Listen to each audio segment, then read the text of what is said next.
Ako po si William Eugenio, isang technician dito sa Honda Big Bike Shop by Guanzon. Ito po ay ang warranty booklet. Dito po nakalagay yun, pati po yung mga pre-service coupon natin. Ayan, tapos na yung pre-service coupon natin. Paano naman ngayon pag wala na tayong pre-service coupon?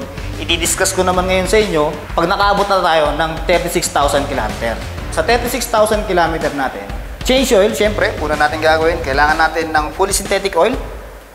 Next natin is optional yung oil filter natin kasi ang oil filter natin is pinapalitan every 24,000 km. Ngayon, hindi siya pasok sa 36,000 km, kailangan is maka 48,000 km siya. Optional to kasi kung gusto ni customer na papalitan kasabay ng change oil is wala namang problema.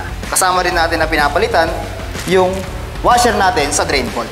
Ayan, tapos ko nang sabihin yung mga kailangan natin dito. Ngayon, sa 36,000 km, sa maintenance natin dito, kasama rin natin chine-check yung mga fuel line natin, kasama pa rin yan, yung mga spark plug natin, pati yung mga air filter.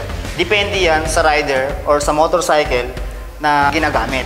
Once na adventure bike, syempre, more on mga off-road yan, syempre, mabilis mag-alikabok yung mga air filter natin. So, kailangan natin i-check. Pag mga on-roads naman, kagaya ng mga CB650, yan, chine-check pa rin natin yung mga air filter niyan, pati yung mga spark plug natin. Mga spark plug gap, yan, chine-check din natin yan. Although yung mga ibang big bikes is naka-standard spark plug naman. Sa next natin doon is chine-check din natin yung mga tire pressure, mga brake pads natin, chine-check din natin yan, mga coolant, brake fluid natin. Kung kasama sa 36,000 km at maabot na siya ng 2 to 3 years or 3 years, kailangan na natin magpalit ng coolant sa 36,000 km for 3 years. Kung hindi pa naman siya maabot ng 3 years, okay lang naman kahit mag-top up tayo. Sa brake fluid naman natin, kagaya ng to, may brake fluid siya. At itong nasa harap is mga brake fluid yan.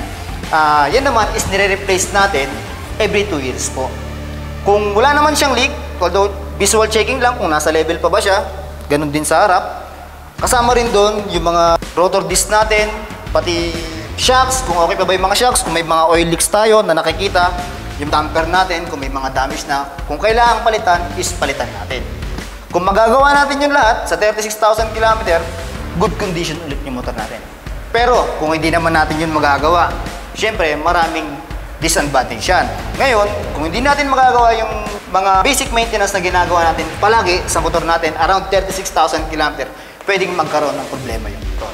Syempre, ayaw nating mangyari sa unit natin yan or sa motorcycle natin yun. Ngayon, iniimbitahan ko kayo sa Honda Big Bike Shop dito sa Baguio para magpa-maintenance. Lapit lang kayo. Ako nga po pala ulit, si William, Honda Big Bike Technician dito sa Baguio. Maraming salamat po.